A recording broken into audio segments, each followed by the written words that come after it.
आज आपण पाहतोय घरच्या घरी हॉटेल स्टाईल किंवा रेस्टॉरंट स्टाईल मिक्स व्हेज करी कशी बनवायची. तर चला रेसिपीला सुरुवात करूया.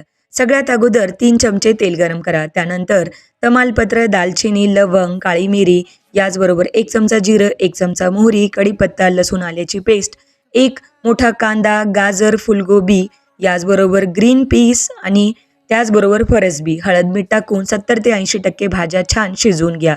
त्यानंतर यामध्ये लाल तिखट, धनेपूड, जिरंपूड, बडीशेप, किचन किंग मसाला, सगळे मसाले टाकून व्यवस्थित मिक्स करा. सगळ्यात शेवटी टोमॅटो टाका. टोमॅटो नरम पडला की त्यानंतर काजू आणि मगजची पेस्ट टाका. दूध टाकून ही पेस्ट बनवलेली होती.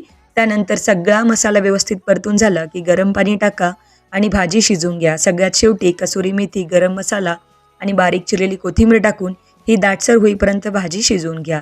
तयार आहे आपली रेस्टॉरंट स्टाईल मिक्स व्हेज करी. डिटेल रेसिपीसाठी चॅनलला व्हिजिट करा.